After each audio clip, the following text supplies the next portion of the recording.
জায়গা থেকে আমাদের স্টুডেন্টস ফান্ডের প্রতিষ্ঠাতা আনিস খানকে হত্যা করা হয়েছিল। তারপরেই আপনারা দেখেছেন মুখ্যমন্ত্রী সঙ্গে সঙ্গে বিবৃতি দিয়েছিলেন আনিস আমাদের ছেলে। তারপর একের পর এক ব্যাঙের ছাড়তার মতো ছাত্র সংগঠন গজিয়েছিল, তারাও বলেছিল আনিস আমাদের ছেলে। আনিসকে নিয়ে টানাটানি শুরু হয়েছিল। আচ্ছা, আনিসকে নিয়ে এত টানাটানি শুরু হলো কেন আপনাদের প্রথমত জানতে হবে। আনিস একটা প্রতিবাদী মুখ, তার দীর্ঘমেয়াদী প্রতিভা আছে, সে এক প্রতিভাবান ছেলে, তাকে নিয়ে প্রচুর টানাটানি শুরু হলো। যখন দেখছে আনিস খান সারা রাজ্যব্যাপী একটা ইস্যু হয়ে দাঁড়িয়েছে, এই রাজ্য সরকারকে হেলিয়ে দেওয়ার মতো একটা ইস্যু হয়ে দাঁড়িয়েছে, তখন একের পর এক সংগঠন বলতে শুরু করলো আনিস আমাদের সাথে কাজ করছে, আনিস আমাদের সাথে কাজ করছিল। আমরা প্রমাণ দিতে আজকে আসিনি আনিস আমাদের ছেলে বা আনিস কাদের ছেলে। আমাদের প্রশ্ন একটাই, সে একমাত্র প্রতিবাদী ছাত্র ছিল, নিরপেক্ষভাবে প্রতিবাদ করত। তার যে হত্যা করা হয়েছে সেই হত্যার আমরা বিচার চাই, কারণ তার বাবা আজকে বিচার চাইছেন। একের পর এক প্রতিবাদী ছাত্ররা যারা আছেন, আনিসের পরপর অনেকেই বলেছিলেন, গ্রাম বাংলায় শুনতে পাওয়া গিয়েছিল, আপনারা দেখেছিলেন আনিসকে যখন হত্যা করা হয়েছে, গ্রাম বাংলায় বিভিন্নভাবে যারা বিজেপি এবং তৃণমূলী বন্ধুরা তারা বলতে শুরু করলেন আনিস খান আইএসএফ করতো, তাকে মেরেছে ঠিক করেছে। আনিস খান তৃণমূলের বিরোধিতা করছে, তাকে মেরেছে ঠিক করেছে।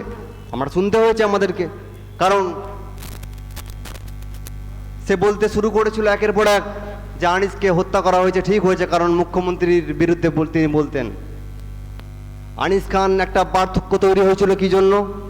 গ্রাম বাংলায় যেভাবে প্রতিবাদ শুরু হয়েছিল, সৌজন্যমূলক রাজনীতি শুরু হয়েছিল, বিরোধিতা শুরু হয়েছিল, সে আনিস খান কিন্তু সৌজন্যমূলকভাবে তিনি বিরোধিতা করতেন, অকারণে তিনি বিরোধিতা করতেন না।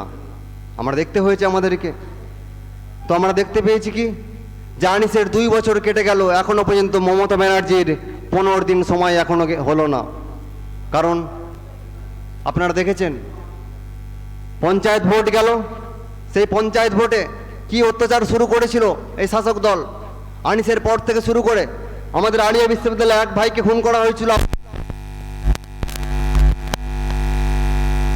এক ভাই মুর্শিদাবাদে বাড়ি, তাকে হিট অ্যান্ড রান করে খুন করা হয়েছিল। গাড়ি চালক, যে গাড়ি চালক ছিলেন তিনি ছিলেন তৃণমূলের খুব ঘনিষ্ঠ লোক। আপনারা দেখেছিলেন নিউ টাউনের মধ্যে যে রাজ্য সড়কে তাকে হত্যা করা হলো, তাকে নিয়ে আন্দোলন শুরু করেছিল আলিয়া। সঙ্গে সঙ্গে তৃণমূলের পক্ষ থেকে রাজারহাটের বিধায়ক তিনি এলেন, এসে আন্দোলনকে ভঙ্গন করলেন। আন্দোলনকে কেনা হলো, আন্দোলনকে চাপা দেওয়া হলো, তার পরিবারকে শুধু প্রতিশ্রুতি দেওয়া হলো, কিন্তু কাজের কাজ কিচ্ছু হলো না। কিন্তু আনিস খানের পরিবারকে প্রতিশ্রুতি দিয়েছিল চাকরির জন্য, লক্ষ লক্ষ টাকার বিনিময়ে আন্দোলনকে কিনতে চেয়েছিল, কিন্তু কিনতে পারেনি। কারণ আনিসের পিতা সিদ্ধারা সোজা রেখে এখনো পর্যন্ত আন্দোলন করে যাচ্ছেন, আমাদের স্টুডেন্টস ফ্রন্টের সাথে আছেন, আন্দোলন এখনো পর্যন্ত চালিয়ে যাচ্ছেন। এই নামই হচ্ছে আনিসের পিতা। বাপ কা বেটা, বাপও যেমন ছেলেও তেমন। এরই নাম আনিস খানের পিতা। তারপরে দেখেছেন একের পরে আন্দোলন বিক্রি হয়েছে, বহু গণ আন্দোলনকে আমরা বিক্রি হতে দেখেছি, কারণ আমাদের আন্দোলন করতে করতে অভিজ্ঞতা হয়েছে। সে অভিজ্ঞতা কি? আন্দোলনকে বিক্রি করা। একটা প্রতিবাদী আন্দোলন যখন তৈরি হয় বিভিন্ন জায়গায়, আপনারা দেখেছেন জমি আন্দোলন কোথাও শুরু হলে, কোথাও স্বাস্থ্য নিয়ে শুরু হলে, কোথাও বিশ্ববিদ্যালয় আন্দোলন যদি শুরু হয়, সে আন্দোলনকে শাসক দল বকলমে কিনে নেওয়ার চেষ্টা করেছে, কিন্তু আনিসের পরিবারকে কিনতে পারেনি। আনিসের নিয়ে আমরা আন্দোলন আগামীতে চালিয়ে যাব, এখনও চালিয়ে যাচ্ছি। তারপরে দেখেছেন যে উত্তম মার্ডি, উত্তর দিনাজপুরে আদিবাসী ছাত্র, তাকে খুন করা হলো। এই সরকার নাকি একের পর এক বলে যে আমরা ছাত্র দরদি সরকার, শুধুমাত্র স্কলারশিপ দিলে ছাত্র দরদি হওয়া যায় না।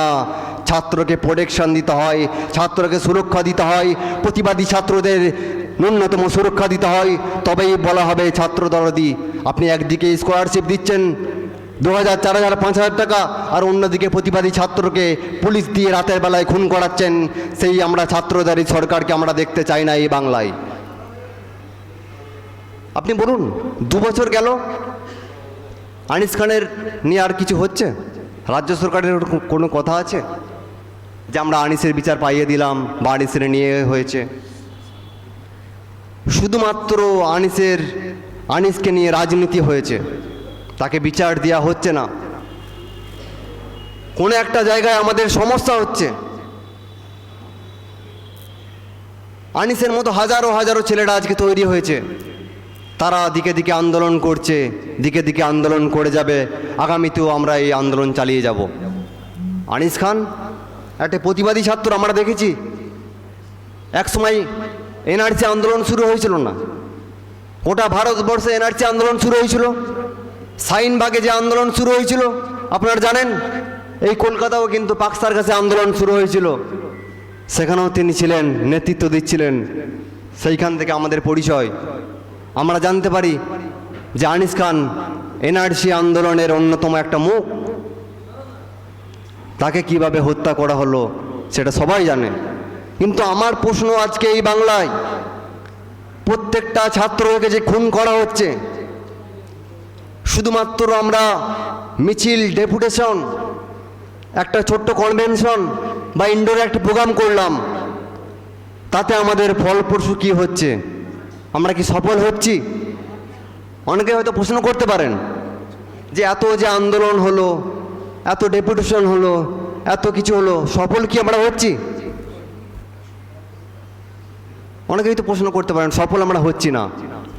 কিন্তু আমরা বুকে বুক রেখে, বুকে বুক থেকে বলতে পারি যে আমরা যারা আনিসের সাথে প্রথম থেকে ছিলাম, এখনো দাঁড়িয়ে আছি, আগামীতেও থাকবো।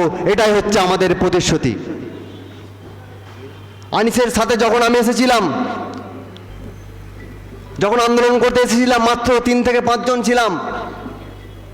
তখন আমরা ভাবিনি যে আমরা সারা বাংলায় ছড়িয়ে পড়ব, যে আমরা দিকে দিকে আন্দোলন গড়ে তুলব। কোনো রাজনীতির অঙ্ক কষে আমরা আসিনি। আমরা এসেছি আনিস খানকে যে হত্যা করা হয়েছিল, কালকে আমাকেও হত্যা করা হবে, কালকে আপনাকেও হত্যা করা হবে, কালকে আপনার পরিবারের কোনো এক সদস্যকে হত্যা করা হবে। কিন্তু মুখ খোলার মতো আপনার কেউ থাকবে না তখন বন্ধু। তাই আমরা আপনাদের জন্য, এই বাংলার প্রত্যেকটা ছাত্রছাত্রীদের জন্য আমরা স্টুডেন্টস ফ্রন্ট দিকে দিকে আন্দোলন গড়ে তুলব। যেখানেই অন্যায় হবে সেখানেই আমরা আন্দোলন গড়ে তুলব। যেখানেই অন্যায়কে, ন্যায়কে অন্যায় প্রতিষ্ঠিত করা হবে সেখানেই আমরা বিরুদ্ধে দাঁড়িয়ে পড়ব। এটাই হচ্ছে আমাদের স্টুডেন্টস ফ্রন্টের প্রতিশ্রুতি। আমরা ডবল ডবল চাকরির প্রতিশ্রুতি দেবো না, আমরা ডবল ডবল ডিএর প্রতিশ্রুতি আমরা দেবো না, আমরা ডবল ডবল স্কলারশিপের প্রতিশ্রুতি আমরা দেবো না। আমরা ছাত্র সংগঠন, বিরোধী সংগঠন হিসাবে আমাদের যেটুকুই কর্তব্য, যেখানে যেখানে আমাদের আন্দোলন দরকার, যেখানে যেখানে আমাদের আন্দোলন দরকার, সেখানে সেখানে আমরা আন্দোলন গড়ে তুলব। এটাই হচ্ছে আমাদের এই স্টুডেন্টস ফ্রন্টের প্রতিশ্রুতি। এই বলে আমি আজকের আমাদের এই ক্ষুদ্র বক্তব্য এখানে সমাপ্ত করলাম। ইনকিলাব জিন্দাবাদ, আনিস খান জিন্দাবাদ, স্টুডেন্টস ফ্রন্ট জিন্দাবাদ।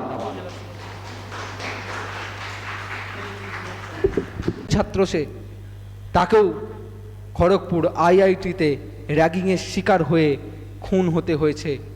সেই ফায়জান আহমেদকেও আমরা স্মরণ করছি, যার আইআইটিতে গোটা ভারতবর্ষে র্যাঙ্ক ছিল 11। সেই ফায়জান আহমেদকেও খুন হতে হয়েছে। তাই আজকে আমাদের স্লোগান, আমাদের ব্যানারে লেখা আছে, সকল প্রকার বৈষম্য নিপাত যাক, ছাত্র খুনিরা শাস্তি পাক। শুধুমাত্র ধর্ম দেখে, জাত দেখে, কোন জায়গা থেকে সে উঠে আসছে সেইটা দেখে ছাত্রদেরকে দিনের পর দিন র্যাগিংয়ের শিকার হতে হবে, দিনের পর দিন অত্যাচারের শিকার হতে হবে, হ্যারাসমেন্টের শিকার হতে হবে। তার বিরোধিতা আমরা স্টুডেন্টস ফ্রন্ট আজকে আমাদের এই মঞ্চ থেকে জানাচ্ছি। আপনাদের সামনে প্রথম স্বাগত ভাষণ রাখবেন আমাদের স্টুডেন্টস ফ্রন্টের সভাপতি, আলিয়া বিশ্ববিদ্যালয়ের ছাত্র এবং শহীদ আনিস খানের সঙ্গে আলিয়া বিশ্ববিদ্যালয়ে দীর্ঘদিন আন্দোলন করার অভিজ্ঞতা যার রয়েছে, জুলকার খান আপনাদের সামনে স্বাগত ভাষণ রাখবেন।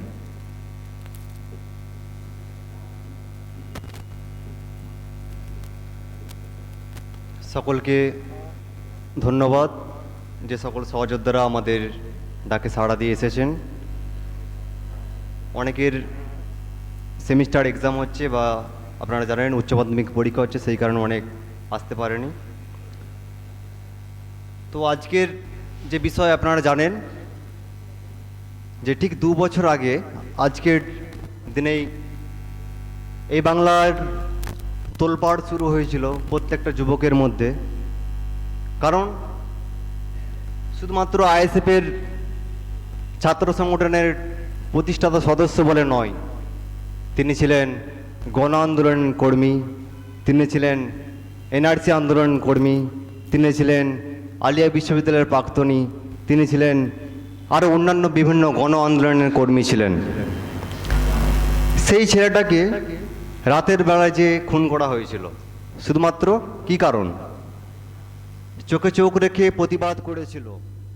তার পিছনে কয়েকশো হাজার যুবক আছে বলে প্রতিবাদ করছিল তা নয়, তার পিছনে 5 জন আছে 2 জন আছে তা নয়। তিনি যেখানে দাঁড়িয়ে তার এলাকায় আমরা গিয়ে দেখেছি শাসকের বিরুদ্ধে কেউ মুখ খুলতে পারতো না। আমরা আন্দোলন করতে গিয়ে অভিজ্ঞতা হয়েছে আমাদের, তার বাড়িতে অত্যাচার হয়েছে। আমরা একের পর এক যখন থানা ঘেরাও করছিলাম, যারা যারা ওই থানা ডেপুটেশনে আসছিলেন তাদেরকে রাত্রিবেলায় যে বাড়িতে বাড়িতে হুমকি শুরু হয়েছিল। তো সেই রকম